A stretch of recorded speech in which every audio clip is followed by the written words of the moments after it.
Bismillahirrahmanirrahim. Assalamualaikum warahmatullahi wabarakatuh. Yang saya hormati Ibu Dr. Emma Huzaima MPD dan teman-teman saya banggakan.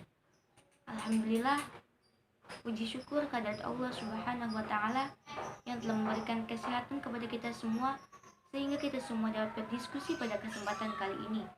Tak lupa salat serta salam semoga tetap tercurah limpahkan kepada junjungan Nabi besar kita Nabi Muhammad Shallallahu Alaihi Wasallam, pada para keluarganya, sahabatnya, dan insya Allah kita selaku umatnya sampai akhir zaman. Amin amin ya rabbal alamin. Kami dari kelompok 8, saya Sekar Ayu Aulia dan dua rekan saya bernama Muhammad Dina Ramadan dan Sulastri Sulistyo akan mempresentasikan hasil diskusi kelompok kami tentang pendahuluan karya ilmiah. Silahkan teman-teman selamat menyaksikan videonya. Pendahuluan adalah bab pertama dari karya tulis yang berisikan jawaban apa dan mengapa penelitian atau studi tersebut perlu untuk dilakukan. Bagian pendahuluan berisikan mengenai gambaran topik penelitian yang hendak disajikan di dalamnya.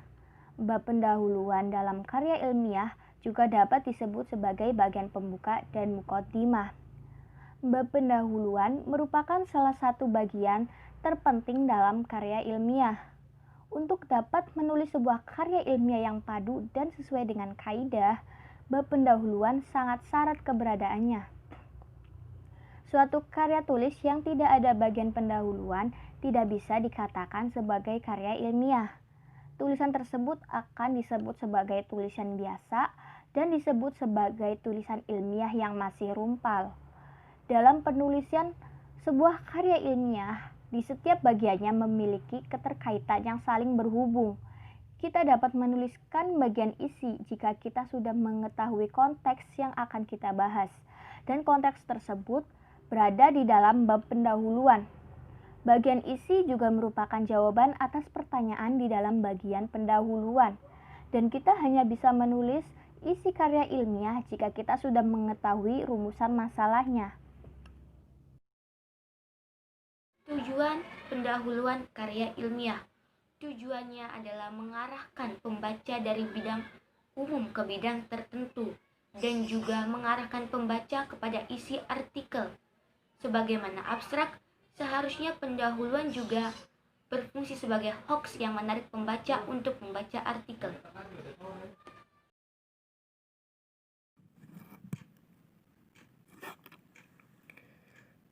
Bismillahirrahmanirrahim.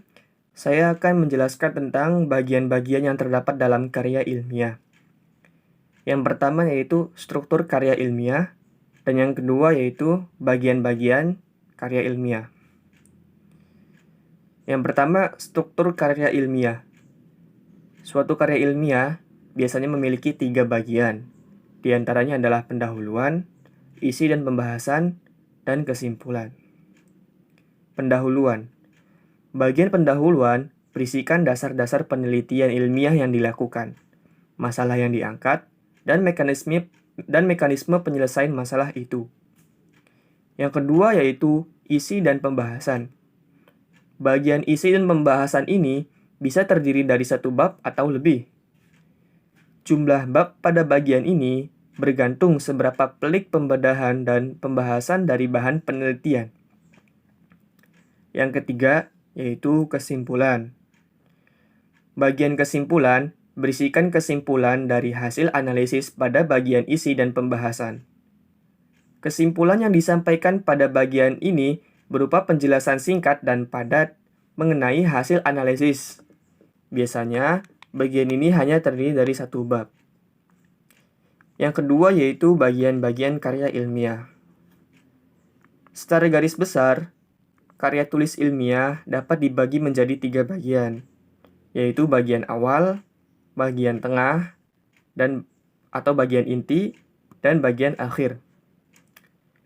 Bagian awal yaitu berisi tentang halaman sampul dan daftar isi. Bagian inti atau bagian yang tengah yaitu berisi tentang pendahuluan, latar belakang penulisan, masalah atau topik bahasan, tujuan penulisan, dan teks utama atau isi penulisan tersebut.